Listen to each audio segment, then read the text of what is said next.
2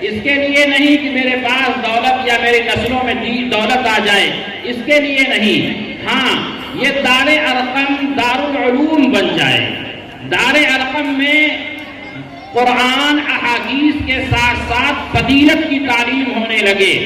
نسواں ان کی فکر کا حصہ تھا۔ الحمدللہ اس ادارے کو اللہ تعالیٰ نے قبولیت عطا فرمائی، اور بقول شاعر کہ تدبیر کے دستے زرعی سے تقدیر درخشاں ہوتی ہے، تدبیر کے دستے زرعی سے تقدیر درخشاں ہوتی ہے، قدرت بھی مہرباں ہوتی ہے جب ہمت انسا ہوتی ہے۔ مولانا حافظ محمد ارشد صاحب، حافظ محمد شعیب صاحب اور پوری ٹیم ان کو ملی، اور پھر اللہ کا کرنا ایسا ہوا کہ مولانا انور صاحب داؤدی ہاتھ آ گئے۔ الحمدللہ ان کے نام کو اللہ نے انور بنایا تو نورانیت ماحول میں بکھیر دینا ان کے نام کا خاصہ ہے۔ یہاں انہوں نے پوری کوشش کی، صلاحیت لگائی، اور پورے گاؤں نے، گاؤں کے ایک ایک فرد نے اور گاؤں کی ایک ایک عورت نے اس ادارے کی طرف توجہ فرمائی۔ میں قسم کھا کے کہتا ہوں اگر نام لیا جائے کہ گاؤں اس ادارے کے لیے قربانی دی تو گاؤں کے ہر فرد کا نام لینا پڑے گا۔ کوئی بھی فرد ایسا نہیں ہے جس نے اس کی طرف توجہ نہ کی ہو۔ یہ ادارہ اپنی افادیت پیش کرتا رہا، یہاں طلبہ کی تعداد بڑھتی رہی، اقامتی ادارہ نہیں ہے، پھر بھی 800 سے زائد طلبہ یہاں پڑھ رہے ہیں۔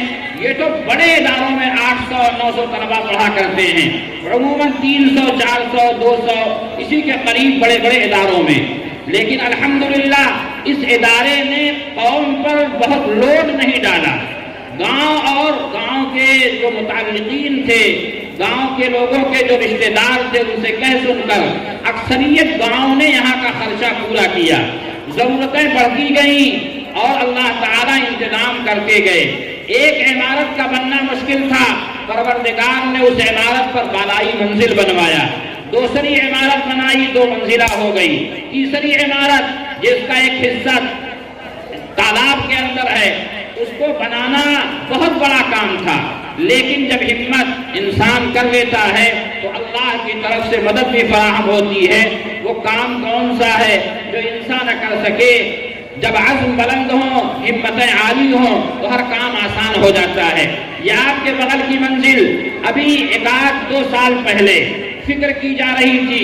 میں خود ایک انجینئر کو لے کے آیا، یہاں پورا معائنہ کرایا گیا کہ یہاں عمارت کیسے بننی چاہیے۔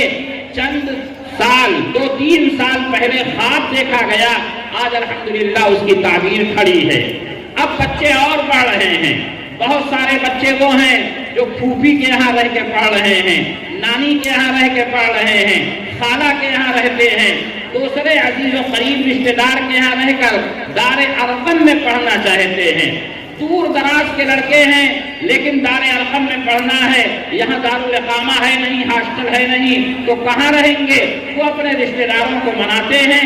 اس طرح کی ایک بڑی تعداد، اور خود اپنے گاؤں کے بے شمار بچے جو نیا ایڈمیشن اور داخلہ لے رہے ہیں، انہیں کہاں پڑھایا جائے، ان کے بیٹھنے کا کیا نظام بنایا جائے؟ بچیاں بھی پڑھ رہی ہیں، بچے بھی پڑھ رہے ہیں۔ اب ذمہ داران کو فکر ہوئی، اللہ رب العالمین نے ذہن میں بات ڈالی، ابھی ایک حصہ باقی ہے، اس پر 2 منزلہ عمارت تعمیر کر دی جائے تو انشاءاللہ 2300 بچوں کے تعلیم و تربیت کا انتظام ہو جائے گا۔ چنانچہ ہمت ہوئی اور 30-35 لاکھ کا خرچ ہے۔ الحمدللہ لوگوں نے حوصلہ دکھایا اور دکھانا شروع کیا۔ کام اللہ کا ہے، ہم ہمت کریں گے، کام اللہ پاک لے رہے ہیں، لیتے رہیں گے۔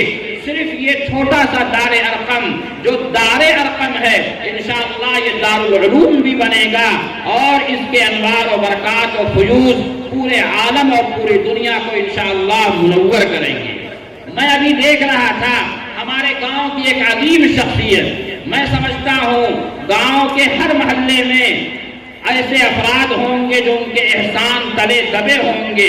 حضرت حافظ ابو الحسن صاحب رحمت اللہ تعالی علیہ، اللہ بڑے والد محترم حافظ صاحب کی قبر کو نور سے بھریں۔ یہ 12 بچے ابھی بیٹھے ہوئے تھے، پہلا بچہ ان کا ناتی تھا اور یہ ادھر آخر والا بچہ ان کا پوتا تھا. میں یہ دیکھ رہا تھا سال میں 12 مہینے ہیں، اول و آخر کو حافظ صاحب کے گھر نے گھیر رکھا ہے. حافظ صاحب کی وجہ سے اس گاؤں میں بہت سارے لوگ ہیں جن کا قرآن محفوظ ہے، ان میں میں بھی ہوں. الحمدللہ یہ نیک فالی تھی جو میں محسوس کر رہا تھا کہ اس ادارے سے فارغ ہونے والے طلباء کی حفاظت اور ان کے قرآن کی حفاظت اللہ ضرور فرمائیں گے. میرے بھائیوں اور بزرگوں، یہ بچے جن کے سروں پر دستار باندھی گئی ہے، ہم نے دنیا میں دستار باندھی، چھوٹا سا اسٹیج سجایا اور ان کی حوصلہ افزائی کی. اللہ کے نبی جناب محمد الرسول اللہ صلی اللہ علیہ وسلم ارشاد فرماتے ہیں کہ اللہ تعالیٰ کے دربار میں جب پوری انسانیت حشر کے میدان میں آئے گی تو قرآن بھی آئے گا. قرآن بھی اللہ کے حضور پہنچے گا اور قرآن کو اللہ بولنے کی صلاحیت دیں گے. جیسے ہاتھ بولے گا، پیر بولے گا، زمین بولے گی، جس کا تذکرہ قرآن بھی خود کرتا ہے. زمین بولے گی یومئذ تحدث اخبارہا، ہاتھ بولے گا، اس کا تذکرہ سورہ یاسین شریف اور دوسرے مقامات پر.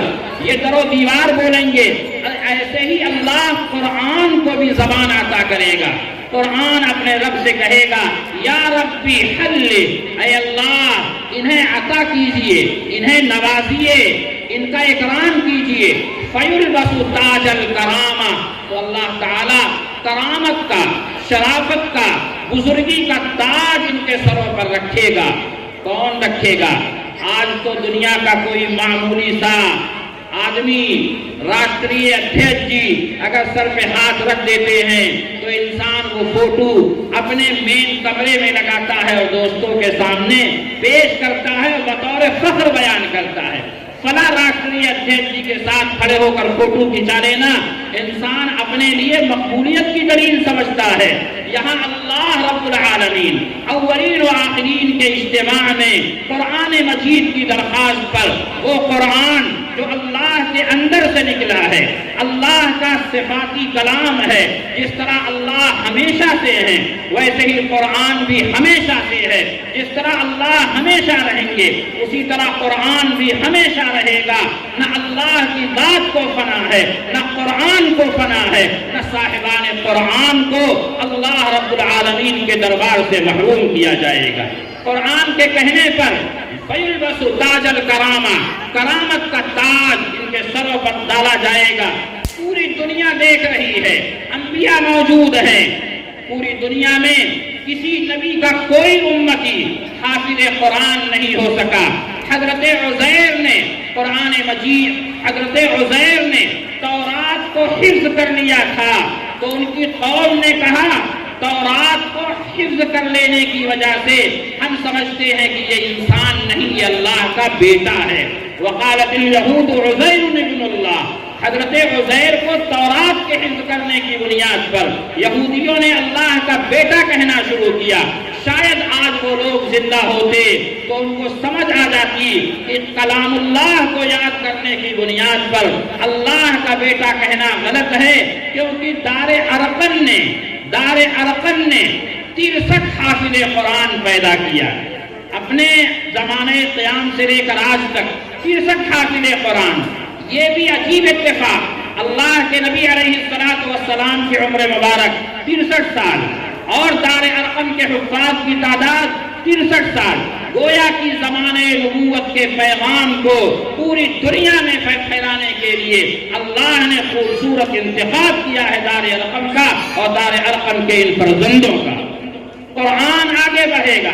یا ربی زد ہو، اے اللہ اسے اور دیجئے. یہ میرے لیے راتوں میں تڑپتا تھا، دن کا آرام قربان کرتا تھا، یا اللہ اسے اور دیجئے.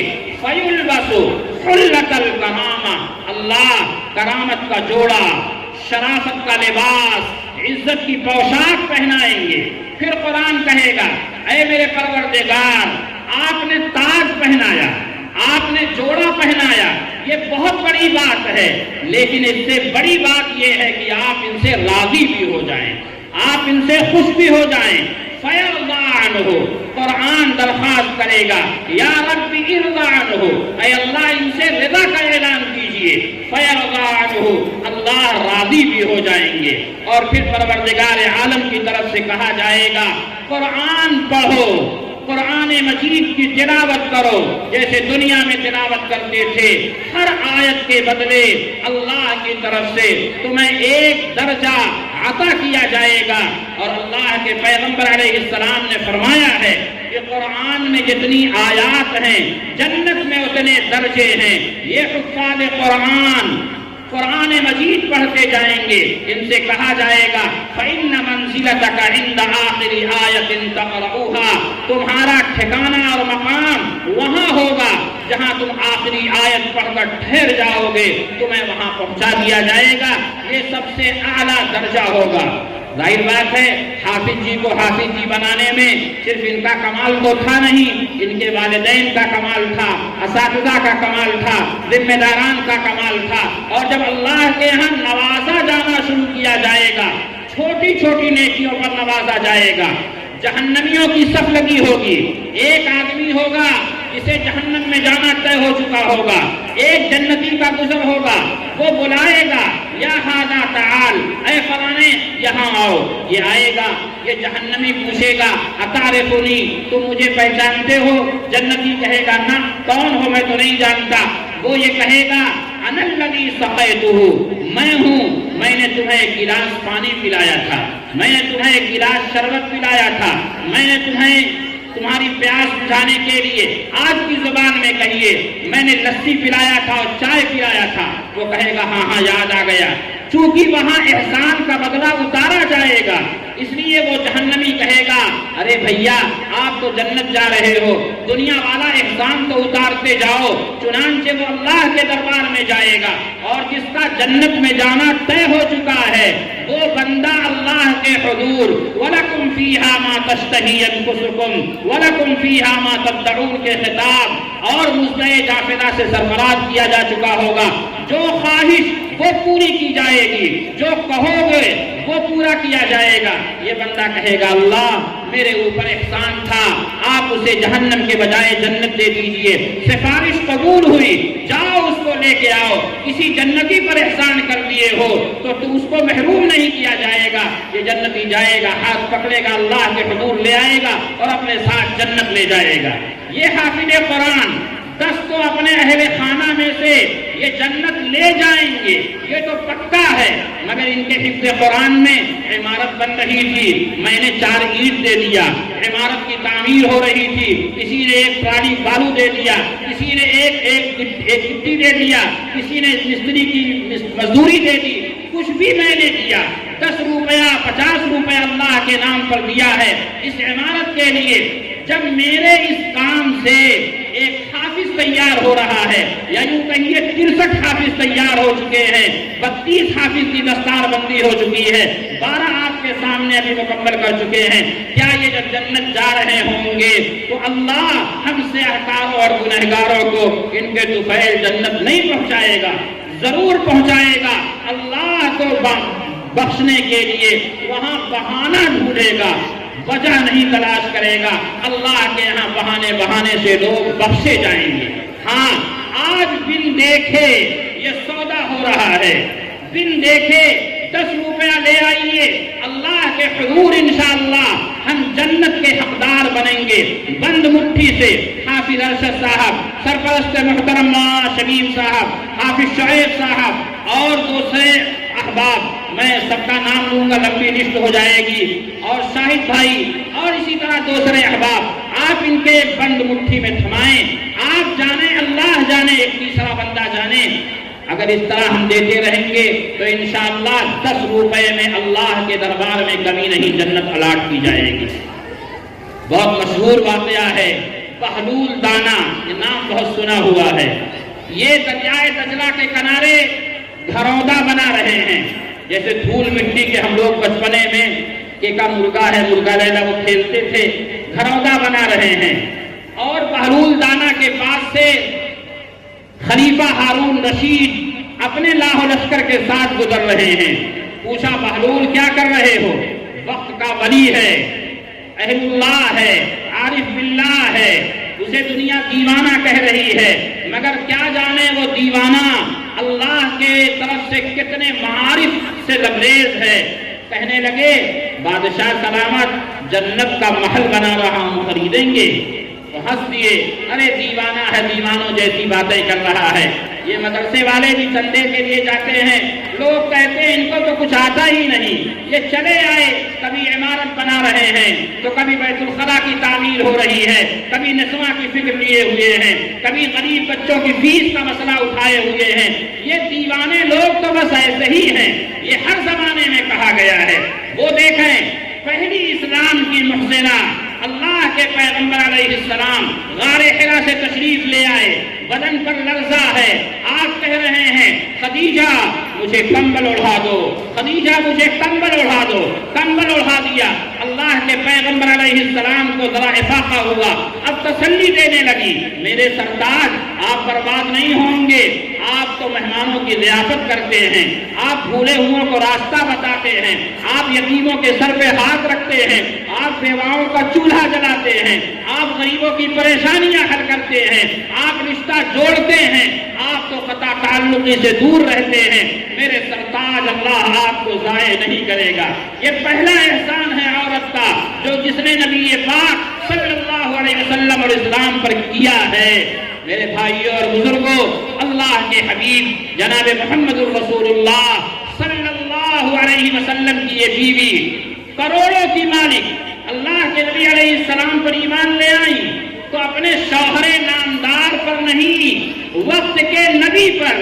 یاد رکھیں اللہ کے نبی علیہ السلام نے اپنی بیوی کا پیسہ اسلام پر نہیں خرچ کیا، اللہ کے پیغمبر پر ان کی ایک امتیہ نے یعنی ایک صحابیہ نے یہ سمجھتے ہوئے کہ میرا پیسہ اللہ کے نام پر لگے گا یہی میرے لیے سب سے بڑی سعادت ہے، یہ سمجھ کر حضرت خدیجہ نے جو مکہ کی سب سے بڑی مالدار خاتون تھی پوری دولت اللہ کے پیغمبر اور دین پر قربان کیا ہے۔ مرنے لگی، اخیر وقت آ گیا، ان کی کافرہ بعض سہیلیوں نے کہا کہ اے خدیجہ تو نے تو ساری دولت برباد کر دیا، اگر آج تیرا پیسہ بچا ہوتا تیری 4 بیٹیاں جو چھوڑ کر تو دنیا سے جا رہی ہے ان کے کام آتا۔ حضرت خدیجہ نے کہا خدا کی قسم وہ دولت میرے بیٹیوں کے کام نہ آتی، لیکن میرے سرتاج کے ذریعے جو دین ان کے اندر داخل ہو چکا ہے، میری قربانیوں کے ذریعے میری بیٹیاں اسلام کے تئیں جتنا تیار ہو چکی ہیں وہ دولت میری بیٹیوں کے لیے کہیں زیادہ کارآمد ہے۔ یہی مزاج ہمیں اور آپ کو اپنانا ہے۔ خلیفہ ہارون رشید ہنس دیے، بہلول دانا تم تو بے وقوفی جیسی اور دیوانوں جیسی باتیں کر رہے ہو، کہہ کے آگے بڑھ گئے، کہہ کے آگے بڑھ گئے۔ وہ کیا سمجھے کہ یہ دیوانہ حقیقت بول رہا ہے؟ پیچھے سے حضرت زبیدہ آ گئی، ان کی مہارانی، ان کی ملکہ زبیدہ، وہ ہیں جن کو قرآن سے اتنا گہرا تعلق تھا، اتنا گہرا تعلق تھا، وہ خود حافظ قرآن تھی اور ان کے محل میں 3000 لڑکیاں حافظ قرآن صرف اس لیے ہوا کرتی تھی کہ وہ رات دن قرآن کی تلاوت کریں گی، کوئی اور کام نہیں۔ ان کا کھانا پکتا تھا، ان کا وظیفہ بیت المال سے جاری تھا، ہزار روپے ان کے نظر کیے جاتے تھے۔ کام کیا تھا؟ صرف محل کے اندر قرآن مجید کی تلاوت ہوگی۔ وہ پیچھے سے آ گئی، بہلول کیا کر رہے ہیں؟ کہا جنت کے محلات بنا رہا ہوں، ملکہ عالیہ خریدیں گی؟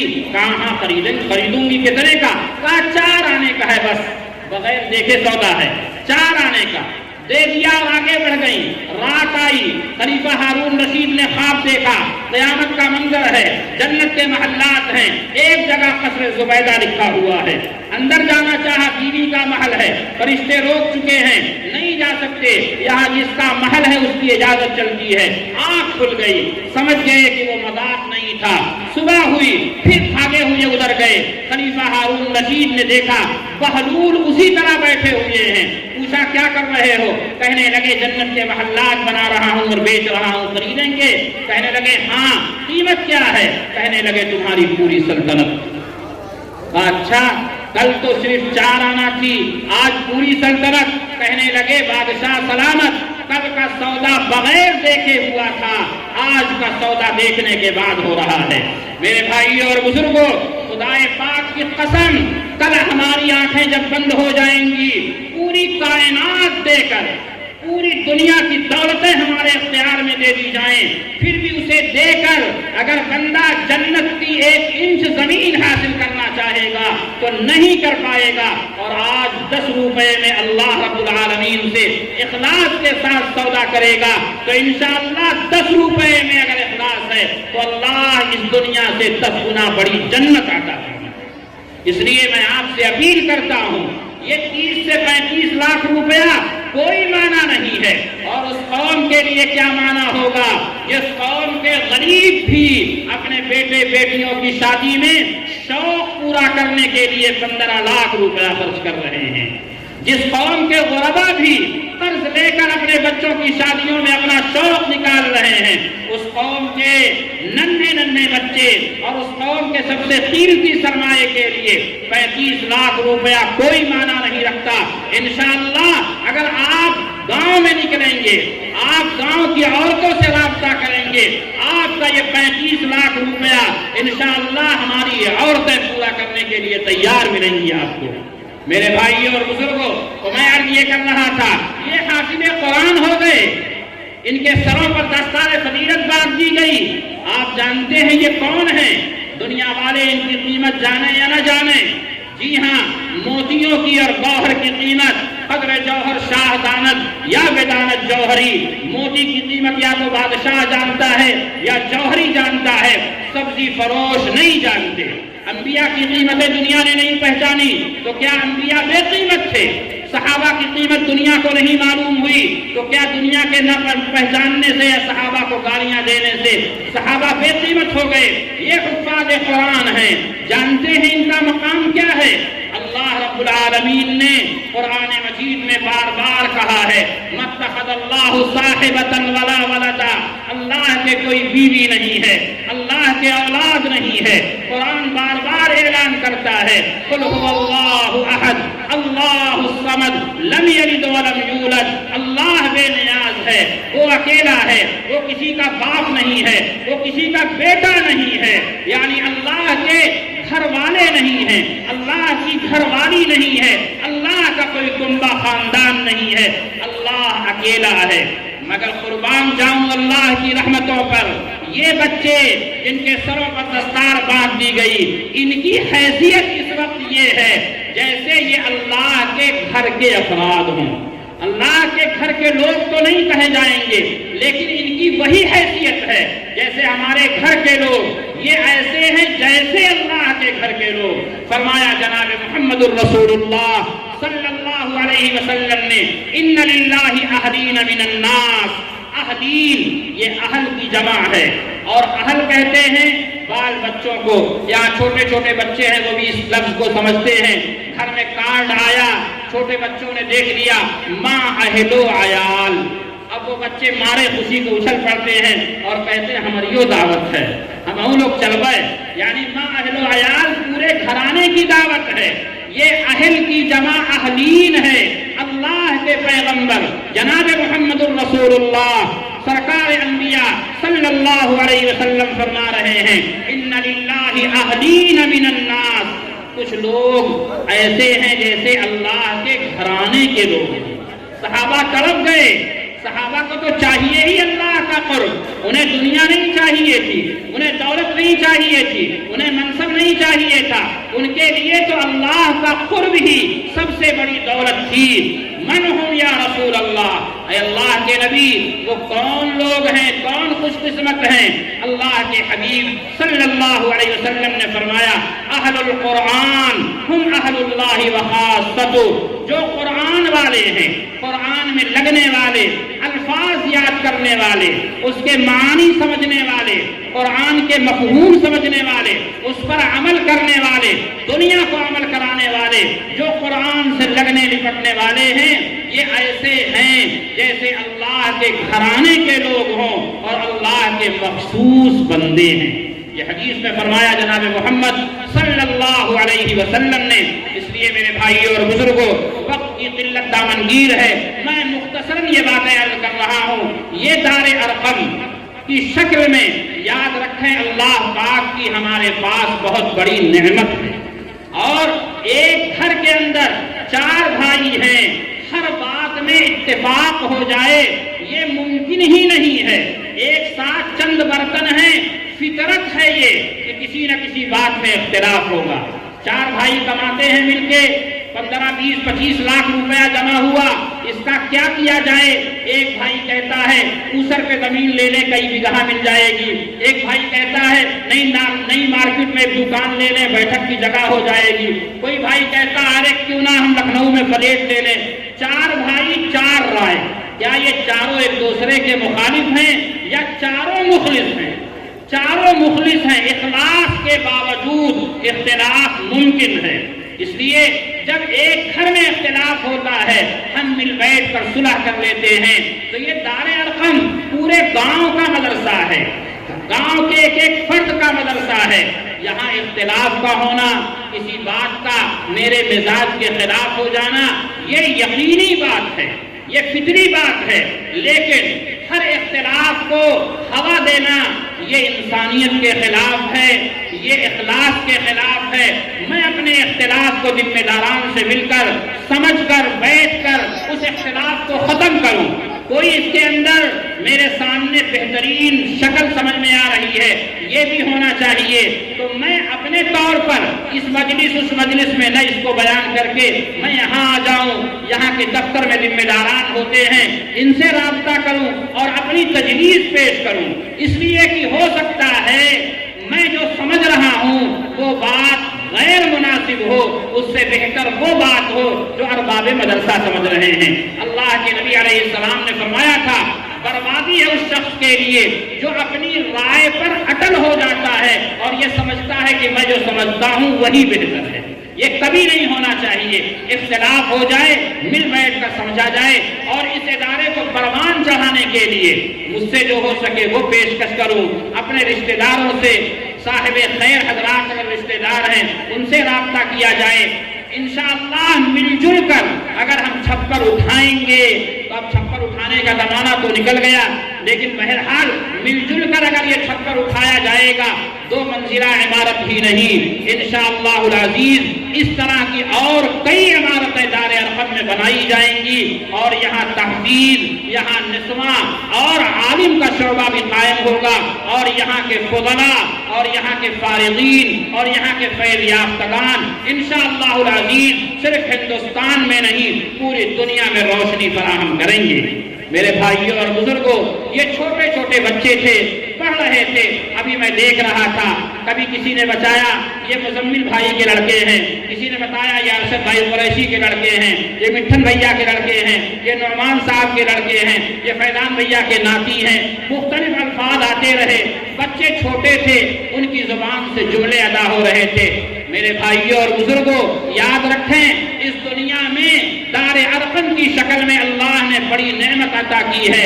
اگر ہمارے اختلاف یا بے توجہی کی وجہ سے یہ ادارہ ٹوٹتا ہے یا اس کا فیضان رکتا ہے تو یہ نعمت کی ناشکری ہوگی، اور لئن کفرتم لازیدنکم، اللہ اگر نعمت دیتے ہیں اور ناشکری ہوتی ہے تو اللہ سخت عذاب بھی دیتے ہیں، اور شکر گزاری ہوگی، اس پہ تعامل ہوگا تو اللہ تعالیٰ مزید بڑھائیں گے۔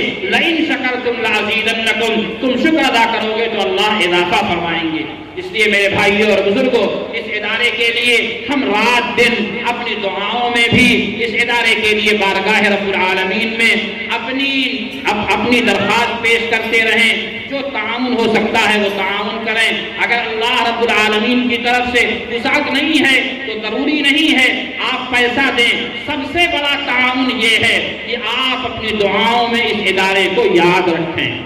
اگر ارباب مدرسہ میں کوئی کمی دیکھ رہے ہوں تو دوسری مجلسوں میں کہنے کے بجائے ارباب مدرسہ سے رابطہ کر کے اس کمی کو دور کرنے کی کوشش کریں۔ انشاءاللہ مل جل کر ہم کام کریں گے تو یہ دار ارقم جو کام کر رہا ہے آج، یہ کام ہی اس ہندوستانی معاشرے میں سب سے بڑا کام ہے۔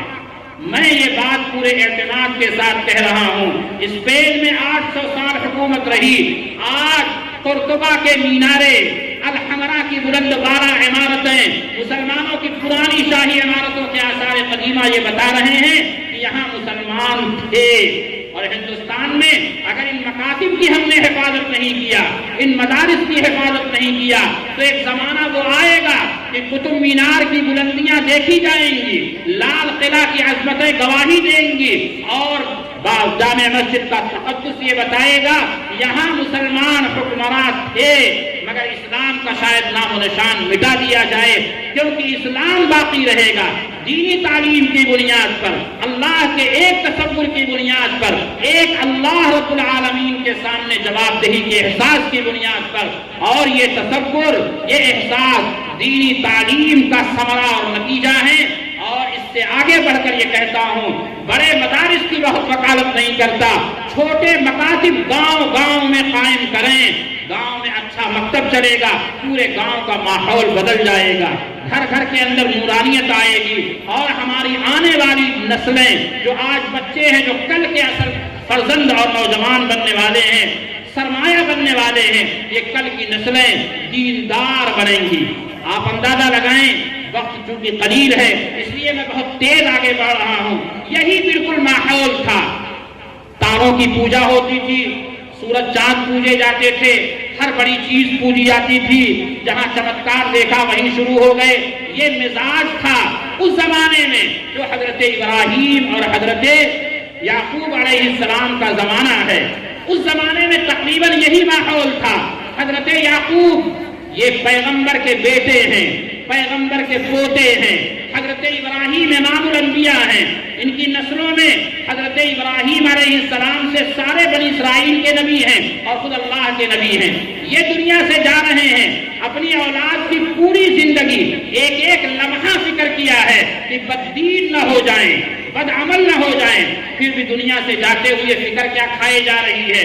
وَوَصَّى بِهَا إِبْرَاهِيمُ بَنِيهِ وَيَعْقُوبُ يَا بَنِيَّ إِنَّ اللَّهَ اصْطَفَىٰ لَكُمُ الدِّينَ فَلَا تَمُوتُنَّ إِلَّا وَأَنتُم مُّسْلِمُونَ. ابراہیم بھی اولاد کو یہی تاکید کر رہے ہیں، حضرت یعقوب بھی وصیت کر رہے ہیں، اے میرے بیٹو، تمہیں اللہ نے دین دیا ہے، دین دیا ہے، اس دین پر جمے رہنا اور مسلمان ہی دنیا سے جانا. اور یہ وصیت کر رہے تھے. اللہ کہتے ہیں ام کنتم شہداء اذ حضر یعقوب الموت اذ قال لبنیہ ما تعبدون من بعدی قالوا نعبد الہک و الہ آبائک ابراہیم و اسماعیل و اسحاق الہا واحدا ونحن له مسلمون. جب حضرت یعقوب کے پاس موت کا پروانہ آ گیا، موت کا فرشتہ آ گیا کہ جان نکالنے والے ہیں، حضرت یعقوب کے آس پاس سارے بیٹے بیٹھے ہوئے ہیں، پوتے بیٹھے ہوئے ہیں. پوتے کون ہیں؟ بیٹے کون ہیں؟ یوسف ہیں.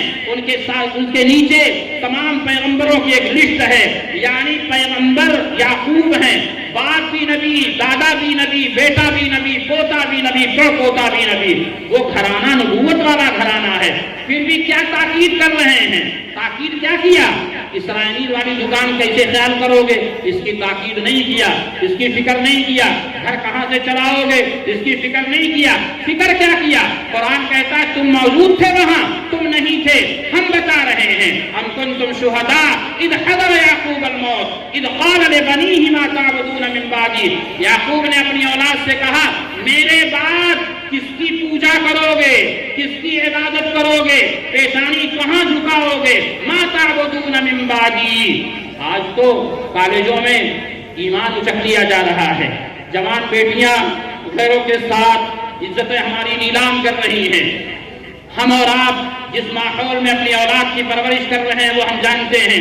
اگر دار ارقم جیسا ماحول ہم نے نہیں دیا، آپ اندازہ لگائیں یعقوب ڈر رہے ہیں میری اولاد میرے بعد کس کی پوجا کرو گی اور عبادت کرو گی. تو بیٹوں نے کیا کہا؟